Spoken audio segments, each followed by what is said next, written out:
Is very neatly dressed, ಯಾವಾಗ ನೋಡಿದ್ರು ಮತ್ತು ವೆಲ್ ಆರ್ಗನೈಸ್ಡ್ ಆಗಿರ್ತಾರೆ. ಯಾವುದಕ್ಕೂ ಒಂದು ನಿಮಿಷವೂ ಕೂಡ ತಡ ಮಾಡೋದಿಲ್ಲ. ಇದೆಲ್ಲ ಇದ್ದರೂ 25 ಫಿಲ್ಮ್ ಹೆಂಗೆ ಮಾಡಿದ್ರು ಅಂತ ಇದೊಂದು ದೊಡ್ಡ ಆಶ್ಚರ್ಯ. ಆ್ಯಸ್ ಅ ಫಿಲ್ಮ್ ಮೇಕರ್ ನನಗೆ ಗೊತ್ತು, it's a very very difficult process. ಒಂದು ಡೇಟ್ ನಾವಿಲ್ಲಿ ಒಪ್ಕೊಳ್ತೀವಿ ಅಂದರೆ 15 ದಿವಸದ ಮುಂಚೆ, ಲಾಸ್ಟ್ ಮಿನಿಟ್ ಟ್ರೈನು ಫ್ಲೈಟ್ ಹತ್ತೋವರೆಗೆ ನಮ್ಗೆ ಕನ್ಫರ್ಮೇಷನಲ್ಲಿ ಬರ್ತೀವಿ ಅಂತ. ಇನ್ನೊಬ್ಬ ಪ್ರೊಡ್ಯೂಸರ್ ಇಲ್ಲೊಂದು ಮ್ಯಾರಿಯಟಲ್ಲಿ ಒಂದು ಮೀಟಿಂಗ್ ಇದೆ ಅಂದರೆ ಸರ್ ಆಮೇಲೆ ಸಿಗ್ತೀನಿ ಅಂತ ಹೋಗಬೇಕು. So this is our case. But complete 25 films and to be on the road. So ಆರಾಮ್ ಕುರ್ಚಿ ವಿಶ್ಲೇಷಣೆ ಅಲ್ಲದೇ ಎಲ್ಲ ಸಮಿತಿಗಳಲ್ಲಿ ಇದ್ದು ಅಷ್ಟೊಂದು ಬರವಣಿಗೆ ಕೃಷಿಯನ್ನು ನಡೆಸಿ ರಸ್ತೆಯಲ್ಲೇ ನಿಂತು ಹೋರಾಟ ಮಾಡಿ, ಆಗಲೇ ಹೇಳ್ತಾರೆ ರಾಜ್ಕುಮಾರ್ ಬೆಂಗಳೂರಿಗೆ ಎಂಟ್ರಿ ಆದಾಗ ಮೊದಲ ಟಿಯರ್ ಗ್ಯಾಸ್ ನನ್ನ ಮೇಲೆ ಬೀಳಿತು ಅಂತೇಳಿ ಎಲ್ಲ ಚಳುವಳಿಗಳಲ್ಲಿ ಮೊದಲಿಗರಾಗಿದ್ದುಕೊಂಡು 25 ಸಿನಿಮಾ ಮಾಡೋದು ಮತ್ತು ಬಂಡಾಯ ಸಾಹಿತ್ಯ ಸಂಘಟನೆ ಅನ್ನೋಂಥ ಒಂದು ಸಂಘಟನೆಯನ್ನು ಜೀವಂತವಾಗಿಡೋದಕ್ಕೆ ಕೆಲಸ ಮಾಡೋದು ಬಹಳ ತ್ರಾಸದಾಯಕವಾದಂಥ ಕೆಲಸ. ಸೊ ಅದಕ್ಕೆ ಭಾಳ ಖುಷಿ ಆಯಿತು. ಸೊ ವರ್ಗು ರಾಮಚಂದ್ರಪ್ಪ ಅವರು ನನಗೆ ಕರೆ ಮಾಡಿದಾಗ that to speak about the cinema. I am very much happy and I happily accepted the invitation. ಮತ್ತು ಎಲ್ಲ ಊರುಗಳಿಗೂ ಕೂಡ ನಾನು as a film maker, as a ನಾಟಕದವನು ಅಥವಾ ಕತೆ ಓದೋದಕ್ಕೋ ಅಥವಾ ಸಿನಿಮಾ ಬಗ್ಗೆ ಮಾತಾಡೋದಕ್ಕೋ ಟ್ರಾವೆಲ್ ಮಾಡಿದ್ದೀನಿ. ಬೆಳಗಾವಿಗೆ ಬಂದಿರಲಿಲ್ಲ. So this is my first time. So Belagavi is A wonderful city. ಈ ಬೆಳಗಾವಿಗೂ ನನಗೂ ಒಂದು ಕೊಂಡಿಯನ್ನು ಬೆಳೆಸಿದಂಥ ಒಂದು ಶ್ರೇಯಸ್ ಕೂಡ ಬಂಡಾಯ ಸಾಹಿತ್ಯ ಸಂಘಟನೆಗೆ ತಲುಪತ್ತೆ. Thank you so much for having me. Original English master ಆಗಿದ್ದೆ, ಕೆಲಸ ಬಿಟ್ಟೆ. ಈಗ I am full time film maker and I run a company called empty pocket dreams. So that's my company. So I am film maker full time. So ಹಾಗಾಗಿ ನನ್ನ ಈಗ ಮಾತಾಡುವ ಒಂದು 10-15 ನಿಮಿಷಗಳ ಕಾಲ ತುಂಬ ಹೊತ್ತು ಮಾತಾಡೋ ಆಸಕ್ತಿ ನನಗಿಲ್ಲ. ಒಂದು ಅಕಸ್ಮಾತ್ ಯಾರಿಗಾದರೂ ಸ್ವಲ್ಪ ಏನಾದರೂ ಲ್ಯಾಗ್ ಆಯಿತು ಅಥವಾ ನಿಲ್ಲಿಸಬೇಕು ಅಂತಂದರೆ ಜಸ್ಟ್ ಒಂದು ಕೈನ ನೀವು ಆ ಕಡೆಯಿಂದ ಹಿಂಗೆ ಒಂದು ಸಣ್ಣ ಅರ್ಧ ಕೈನ ಹೀಗೆ ಮಾಡಿದ್ರೆ I will stop at that moment. So this is the agreement between you and me. So ಆದಮೇಲೆ ಈ ಕಾರ್ಯಕ್ರಮದ ಆಗಮಿಸಿರ್ತಕ್ಕಂಥ ಈ ಥರ ಎಲ್ಲ ಇಲ್ಲ. So it is entirely different. Okay, 5,000ದಿಂದ 10,000 ವರ್ಷದ ಇತಿಹಾಸ ಇದೆ ಅನ್ನೋದನ್ನು ಸಂಶೋಧನೆಗಳು ಇಲ್ಲಿವರೆಗೂ ಕೂಡ ಹೇಳುತ್ತೆ. ಸಿಕ್ಕಾಪಟ್ಟೆ ಕಲಾ ಪ್ರಕಾರಗಳು ಈ ಒಂದು ಜರ್ನಿನಲ್ಲಿ ಮನುಷ್ಯನ ನಾಗರಿಕತೆಯಲ್ಲಿ ಎಮರ್ಜ್ ಆಗಿರೋದನ್ನು ನಾವು ನೋಡ್ತೀವಿ. ನಾಟಕ ಇರ್ಬೋದು, ಅಥವಾ ಹಾಡುಗಾರಿಕೆ ಇರ್ಬೋದು, ಕತೆ ಕಟ್ಟುವಿಕೆ ಇರ್ಬೋದು, ಶಿಲ್ಪಕಲೆ ಇರ್ಬೋದು, ಚಿತ್ರಕಲೆ ಇರಬಹುದು, ಇದೆಲ್ಲವೂ ಕೂಡ ಬೆಳೆದು ಬಂದಿದೆ. ಆದರೆ ಕಳೆದ 120-125 ವರ್ಷಗಳಿಂದ ಈಚೆಗೆ ಬಂದಂಥ ಸಿನಿಮಾ ಅನ್ನುವ ಕಲಾ ಪ್ರಕಾರ ಜಗತ್ತಿನಾದ್ಯಂತ ಇವೆಲ್ಲವೂ ಎಷ್ಟು ಜನರನ್ನು ತಲುಪಬಹುದಾಗಿತ್ತು, ಇವೆಲ್ಲವೂ ಎಷ್ಟು ಜನರನ್ನು ಇನ್ಫ್ಲೂಯೆನ್ಸ್ ಮಾಡಬಹುದಾಗಿತ್ತು, ಅಥವಾ ಇವೆಲ್ಲವೂ ಎಷ್ಟು ಜನರನ್ನು ಒಳಗೊಳಿಸಿಕೊಳ್ಳಬಹುದಾಗಿತ್ತೋ ಅವೆಲ್ಲವನ್ನು ಮೀರಿ ಇವತ್ತು ಜಗತ್ತಿನಾದ್ಯಂತ ಎಲ್ಲರ ಮನೆ ಮತ್ತು ಮನಸ್ಸುಗಳಿಗೆ ಮತ್ತು ಕೈಗಳಿಗೆ ಮೊಬೈಲ್ಗಳ ಮೂಲಕ ಇವತ್ತು ತಲುಪಿಬಿಟ್ಟಿದೆ. ಯಾಕೆ ಹೀಗೆ, ಸಿನಿಮಾ ಯಾಕೆ ಹೀಗೆ ತಲುಪಿತು ಅಂತ ನಾವೆಲ್ಲ ತುಂಬ ಸಲ ಬಹಳ ಯೋಚನೆ ಮಾಡ್ತಾ ಇರ್ತೀವಿ. ಮೂಲವಾದ ಗುಣ ಸಿನಿಮಾಕ್ಕಿರೋದು, ಸಿನಿಮಾ ಕೇವಲ ಒಂದು ಪ್ರಕಾರ ಅಲ್ಲ, it's a mixture of multiple things. ಕೆಲವೊಂದು ಕಾಲಘಟ್ಟದಲ್ಲಿ ಅದು ಕಲೆಯನ್ನು ಒಳಗೊಳ್ಳುತ್ತೆ, ಜೊತೆಯಲ್ಲಿ ವಿಜ್ಞಾನ ಮತ್ತು ತಂತ್ರಜ್ಞಾನವನ್ನು ಒಳಗೊಳ್ಳುತ್ತೆ ಮತ್ತು ವ್ಯಾಪಾರವನ್ನು ಒಳಗೊಳ್ಳುತ್ತೆ. ಅಕಿರಾ ಕುರೋಸಾವಾನಿಂದ ಅಬ್ಬಾಸ್ ಕೈರೋಸ್ತಮಿವರೆಗೆ ಸಿನಿಮಾ ಕಲೆ ಅಂತ ಅನ್ನೋದಾದರೆ, ಸ್ಟ್ಯಾನ್ಲಿ ಕ್ಯೂಬ್ರಿಕ್ಕಿಂದ ಕ್ರಿಸ್ಟೋಫರ್ ನೋಲನ್ವರೆಗೆ ಫಿಲ್ಮು ಸೈನ್ಸ್ ಆ್ಯಂಡ್ ಟೆಕ್ನಾಲಜಿ ಅನ್ನೋದಾದರೆ, ಸ್ಟೀವನ್ ಸ್ಪೀಲ್ಬರ್ಗ್ನಿಂದ ಪ್ರಶಾಂತ್ ನೀಲ್ವರೆಗೆ ಸಿನಿಮಾ ಕಮರ್ಷಿಯಲ್ ಮೀಡಿಯಮ್ ಅಂತ ನಮ್ಗೆ ಅನ್ಸೋಕ್ಕೆ ಶುರುವಾಗುತ್ತೆ.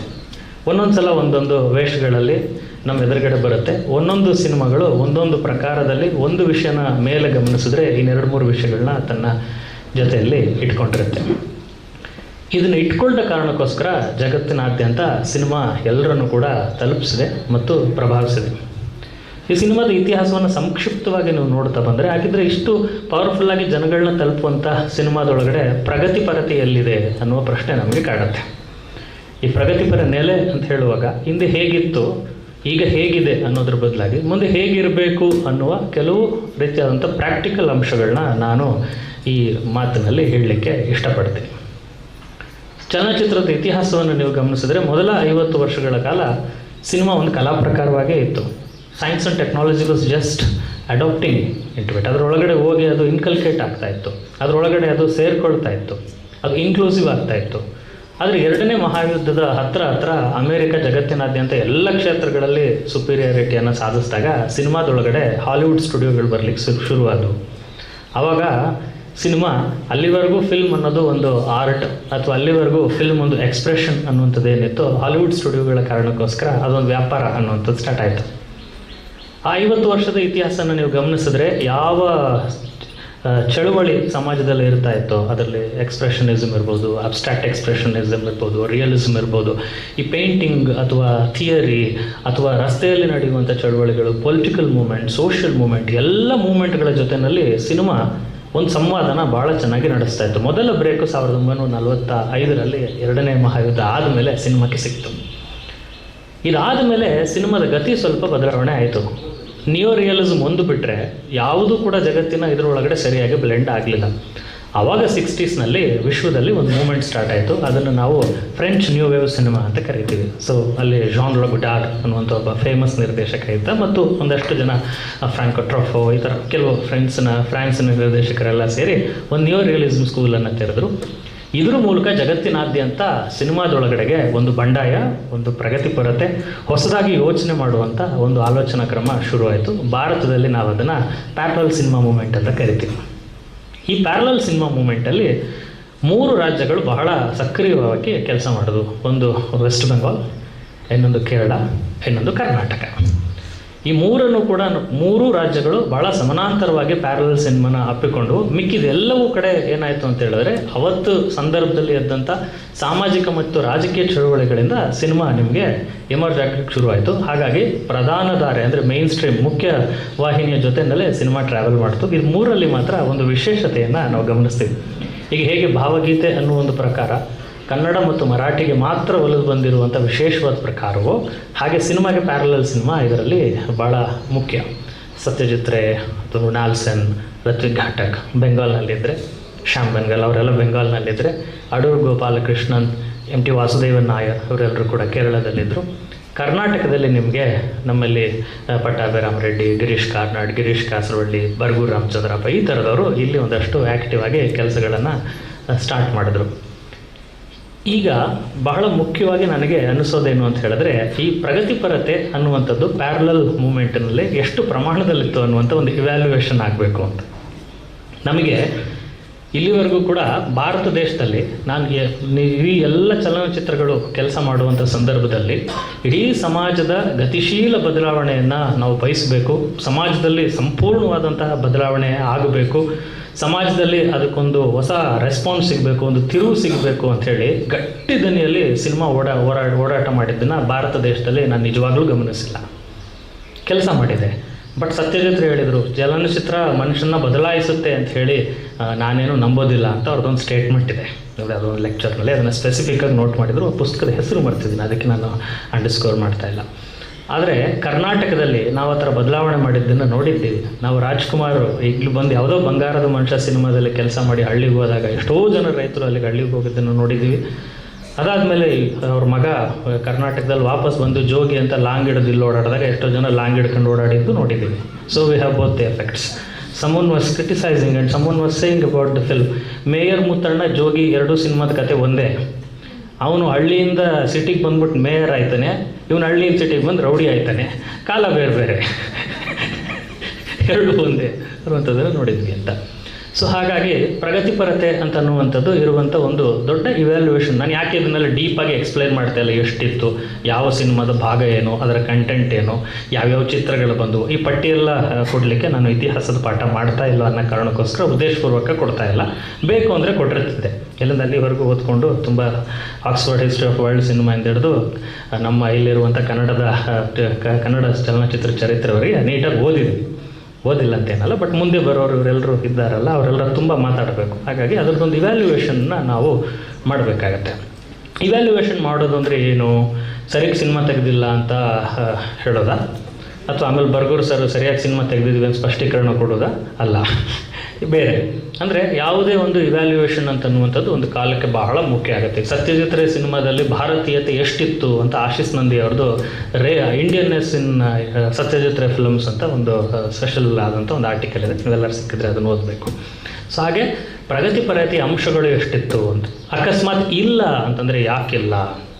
ಸೊ ನಮ್ಮಲ್ಲಿ ಬಹುತೇಕ ಚಲನಚಿತ್ರ ನಿರ್ದೇಶಕರು ಭಾರತ ದೇಶದಲ್ಲಿ ಬಂದಂಥವ್ರು, ಪ್ಯಾರಲಲ್ ಮೂಮೆಂಟ್ನಲ್ಲಿ ಬಂದಂಥವ್ರು. ನನಗೆ ಚೀಟಿ ಕೊಡ್ತಾರೆ, ಸಾಕು ನಿಲ್ಲಿಸಿದ್ರು ಅಂತ ದ್ಯಾಟ್. ಸೊ ಆ ಥರದ್ರಲ್ಲಿ ತುಂಬ ಜನ ಕೆಲಸ ಮಾಡುವಾಗ ಒಂದು ಸಂಪೂರ್ಣವಾದಂಥ ಸಮಕಾಲೀನ ರಾಜಕೀಯವನ್ನು ಎದುರು ಹಾಕಿಕೊಂಡ ಸಿನಿಮಾಗಳು. ಸಫ್ದರ್ ಹಶ್ಮಿ ಹೇಗೆ ರಸ್ತೆಯಲ್ಲಿ ನಿಂತು ಬೀದಿಯಲ್ಲಿ ಹಲ್ಲಾಬೋಲ್ ನಾಟಕ ಮಾಡಿ ಅವನು ಕೊಲೆ ಆದನು, ಆ ರೀತಿಯಲ್ಲೊಬ್ಬ ಚಲನಚಿತ್ರ ನಿರ್ದೇಶಕ ಒಂದು ರೆವಲ್ಯೂಷನನ್ನು ಸೃಷ್ಟಿ ಮಾಡಿ ಭಾರತ ದೇಶದಲ್ಲಿ ಪ್ರಭುತ್ವಕ್ಕೆ ಯಾವಾಗಲೂ ಕೂಡ ಪ್ರಭುತ್ವ ನಿಮ್ಮನ್ನ ತುಂಬ ಸಪೋರ್ಟ್ ಮಾಡ್ತಾ ಇದೆ ಅಂತ ಹೇಳಿದ್ರೆ ನೀವು ಅದಕ್ಕೆ ಮೆಚ್ಚುಗೆ ಆಗಂತ ಅಥವಾ ಅದಕ್ಕೇನು ತೊಂದರೆ ಕೊಡದೇ ಇರುವಂಥ ಕೆಲಸ ಮಾಡ್ತಾ ಇದ್ದೀರಿ ಅಂತಲೇ ಅರ್ಥ. ಯಾರೋ ಒಬ್ಬ ಅಮೇರಿಕನ್ ಫಿಲಾಸಫರ್ ಹೇಳಿದ ಒಂದು ಮಾತು ನೆನಪಿದೆ, ಎಲೆಕ್ಷನ್ನಿಂದ ಏನಾದರೂ ನೀವು ಓಟ್ ಹಾಕೋದ್ರಿಂದ ನಿಜವಾಗ್ಲೂ ಬದಲಾವಣೆ ಘಟಿಸುತ್ತೆ ಅನ್ನೋದಾಗಿದ್ದರೆ ಅವ್ರು ನಿಮ್ಗೆ ಓಟ್ ಹಾಕೋ ಅವಕಾಶನೇ ಕೊಡ್ತಾ ಇರಲಿಲ್ಲ ಅಂತ.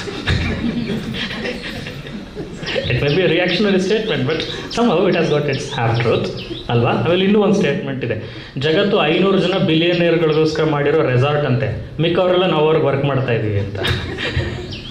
So these all are the statement that comes in American and European ಫಿಲಾಸಫರ್ಸ್ಗಳು ಇದನ್ನೆಲ್ಲ ಹೇಳ್ತಾ ಇರ್ತಾರೆ. ಹಾಗೆ ಒಂದು ಸಿನಿಮಾನ ಬದಲಾವಣೆ ಮಾಡುವಂಥ ಸಿನಿಮಾಗಳನ್ನು ಒಂದಷ್ಟು ಆಗ ನಮ್ಮ ಇದರಲ್ಲಿ ತುಂಬ ಜನ ಪ್ರಯತ್ನ ಮಾಡಿದರು, ಆದರೆ ಇಡೀ ಪ್ರಭುತ್ವವನ್ನು ಅಲಗಾಡಿಸಿ ಒಂದು ಸಿನಿಮಾಯಿಂದ ಒಂದು ಸರ್ಕಾರ ಬಿದ್ದೋಯಿತು ಅನ್ನುವಂಥದ್ದನ್ನ ನಾವು ನೋಡಿರುವಂಥ ಸಂಖ್ಯೆ ಭಾಳ ಕಡಿಮೆ.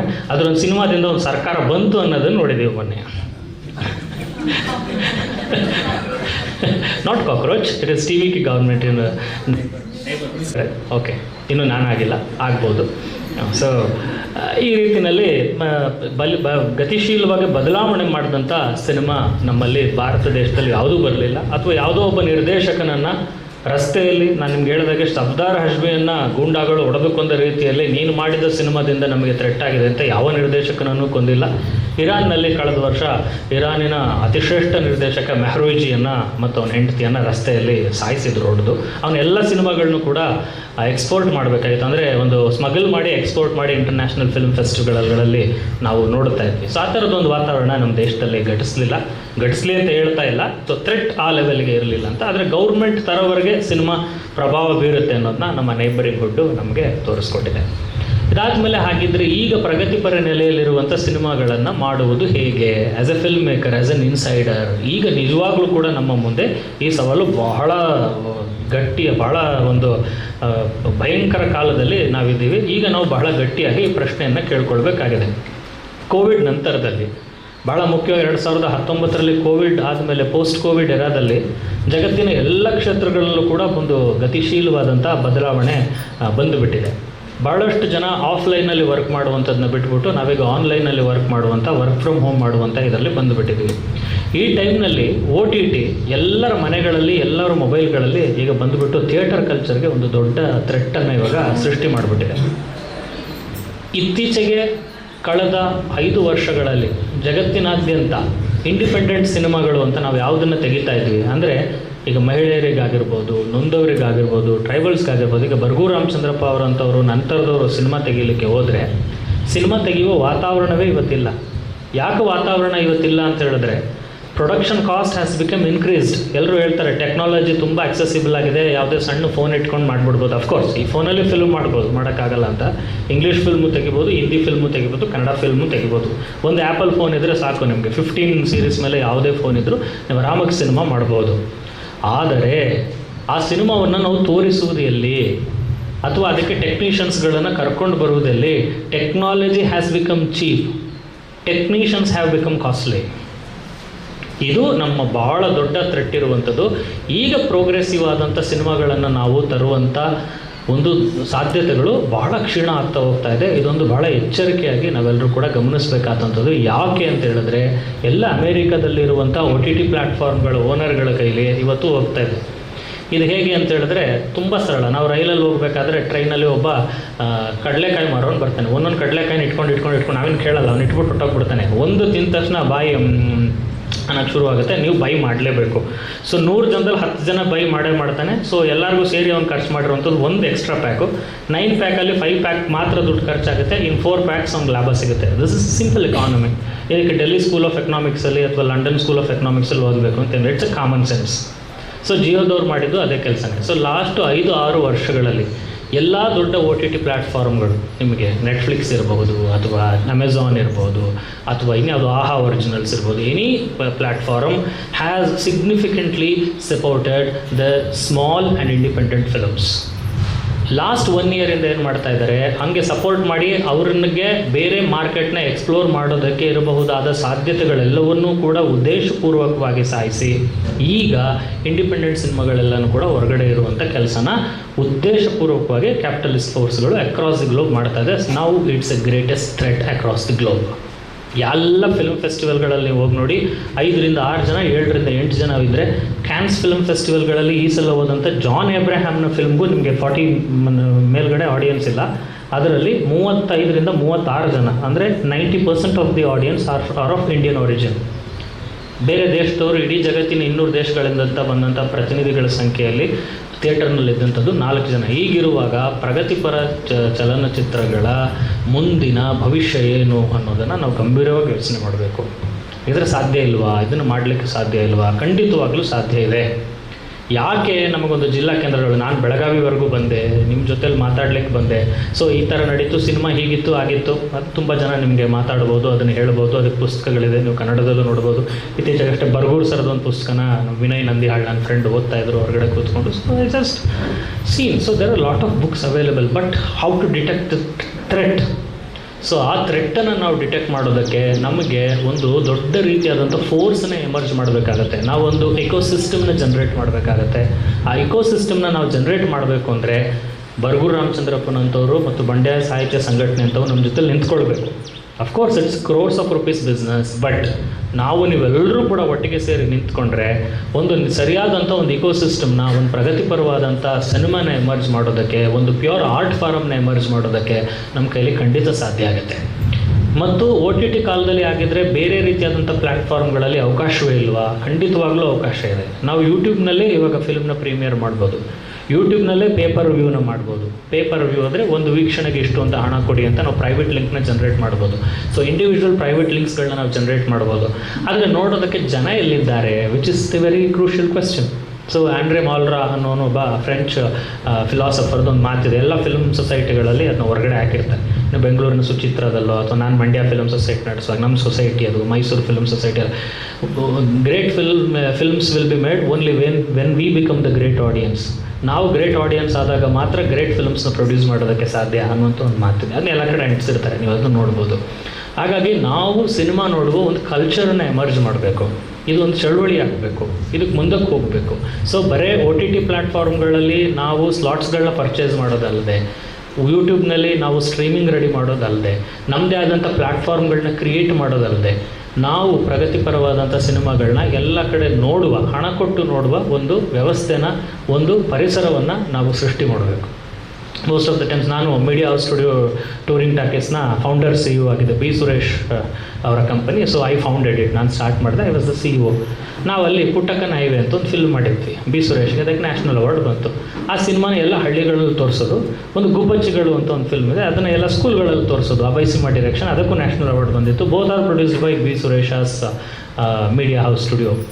ಸೊ ಅದನ್ನು ತಗೊಂಡು ತೋರಿಸ್ಬೇಕು ಅಂತ ಅಂದ್ಬಿಟ್ಟು ಸ್ಟಾರ್ಟ್ ಮಾಡಿದ್ವಿ.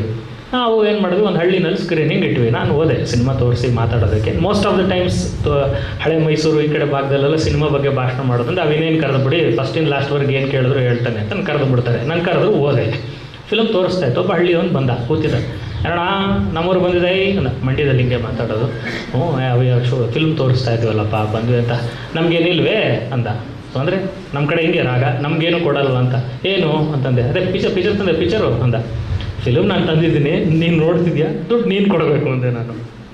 ಅದು ಹೆಂಗಣ್ಣ ಆಗೋದು, ನೀ ಇಸ್ಕೊಂಡಿಲ್ವೇ ಗೌರ್ಮೆಂಟ್ ದುಡ್ಡು ಅಂದ.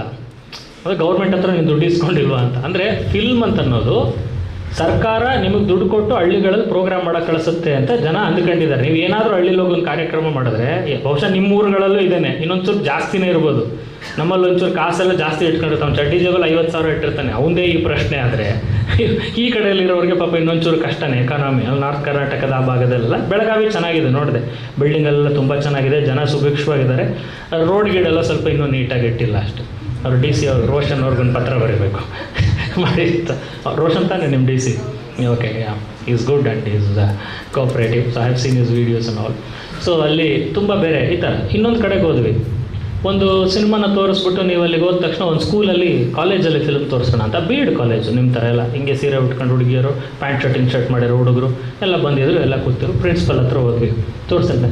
10,000 ರೂಪಾಯಿ ಕೊಡಬೇಕು ನೀವು ಇದಕ್ಕೆ ಅಂತ. ಅವಾಗ ಏನು, ನಾವೇ ಎಲ್ಲ ತೊಗೊಂಡು ಹೋಗ್ಬೇಕು. All the equipments, car and everything should be taken. And 1 crore 8 lakhs produced film. So we were showcasing the film. ತೋರಿಸ್ಬೇಕಾದ್ರೆ ಅವ್ರು ಕೇಳಿದ್ರು, CD ತಗೊಂಬರಕ್ಕೆ ಯಾಕೆ ಸರ್ ದುಡ್ಡು ಅಂದ ಅವನು, ಪ್ರಿನ್ಸಿಪಾಲ್ ಅಂದರು ಅವರು.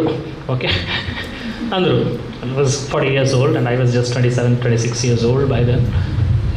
ಅದೆಲ್ಲ ಫಿಲ್ಮ್ ನಾನೇನು ಮಾಡಿದೆ, ಸ್ವಲ್ಪ ಇಂಟೆಲಿಜೆಂಟ್ ಯೋಚನೆ ಮಾಡಿ, ಸರ್ CD-ಗೆ 20 ರೂಪಾಯಿ, ಅದರೊಳಗಡೆ ಫಿಲಮ್ ಬಂದು ಕೂತ್ಕೊಳುತ್ತಲ್ಲ, ಅದಕ್ಕೆ 1,08,00,000, ಅದ್ರಲ್ಲಿ 10,000 ನಿಮ್ಮ ಶೇರು ಅಂದೆ. ಜನ ಹೀಗೆ ಯೋಚನೆ ಮಾಡೋದು. ಅಂದರೆ ಫಿಲ್ಮ್ನ ತೋರಿಸೋದಕ್ಕೆ ಅಂತಂದರೆ ಫ್ರೀ ಹಾಕ್ಬಿಡಿ ಸರ್ ಇಲ್ಲಿ ಅಂತ ಅಂದ್ಬಿಡ್ಸೋದು. That is not possible. Some hundreds of people years together worked. ಕೇಳಿ ಬರ್ಗೂರು ರಾಮಚಂದ್ರಪ್ಪ ಅವ್ರನ್ನ, ಒಂದು ಸ್ಕ್ರಿಪ್ಟ್ ಬರೆಯೋದು ಎಷ್ಟು ಕಷ್ಟ ಅಂತ. ಒಂದು ಭಾಷಣ ಬರೆಯೋದು ಅಂದರೆ ಸ್ವಲ್ಪ ಆಚೀಚೆ ಆಗ್ಬೋದು, ಏನು ತೊಂದರೆ ಇಲ್ಲ. ಅಲ್ಲಿಗೆ ನೆಟ್ ಅವ್ರು ಆಚೀಚೆ ಮಾಡಲ್ಲ, ನಿಮ್ಗೆ ಹೇಳ್ತಿಲ್ಲ ನಾನು, ಬೇರೆ ಎಲ್ಲರಿಗೂ ಜನರು ನನಗೆ ಸ್ವಲ್ಪ ಆಚೀಚೆ ಮಾಡ್ಬೋದು, ಮೇ ಬಿ, ಯಾ ಟ್ರೂ. ಆಚೀಚೆ ಆಗದೆ ಇರೋ ಹಾಗೆ. ಬಟ್ ಒಂದು ಫಿಲ್ಮ್ ಮಾಡಬೇಕು ಅಂತಂದರೆ we have to write script numerous times. For a short film which I have directed, my short film train, 62ನೇ ವರ್ಷ ಶೂಟಿಂಗ್ ಹೋಗಿತ್ತು. 62nd ವರ್ಷನ್ ಕತೆ ನಾನೇ ಬರೆದಿದ್ದೆ. So there was lot of things to be added in the film because we wanted to make a global film. ಎರಡೂ ಥರದ ಬೇರೆ ಆದಂಥ ಸಿನಿಮಾನ ಅಮೇರಿಕಾದಲ್ಲಿ ಕೂತ್ಕೊಂಡ್ರು ಜನ ನೋಡಿದ್ರೆ ಅವ್ನಿಗೆ ಅರ್ಥ ಆಗುವಂಥ ಒಂದು ಫಿಲ್ಮ್ ಬರೀಬೇಕು, ಆಫ್ರಿಕಾದವನಿಗೂ ಬರೀಬೇಕು, ಮಂಡ್ಯದವನಿಗೂ ಆಗಬೇಕು, ಬೆಳಗಾವಿಯವನಿಗೂ ಆಗಬೇಕು ಅನ್ನೋ ಒಂದು ಫಿಲ್ಮ್ ತೆಗಿಬೇಕು ಅಂತ ಸ್ಟಾರ್ಟ್ ಮಾಡಿದ್ವಿ ಆ ಪ್ರಾಜೆಕ್ಟ್ನ ಬರೆಯುವಾಗ. So it took 7 months to write, just 8 minutes 51 seconds a film, a final version. So ಒಂದು ಫಿಲ್ಮ್ನ ಮಾಡೋಕ್ಕೆ ಅಷ್ಟೊಂದು ಕಷ್ಟ ಇರುತ್ತೆ ನಿಮಗೆ. ಸೊ ಹೀಗಿದ್ದಾಗ ನಿಮಗೆ ಒಂದು ಇಕೋಸಿಸ್ಟಮ್ನ ಡೆವಲಪ್ ಮಾಡೋದು, ನಾವೆಲ್ಲರೂ ಕೂಡ ಕೆಲಸ ಮಾಡುವಂಥದ್ದು ಬಹಳ ಮುಖ್ಯ.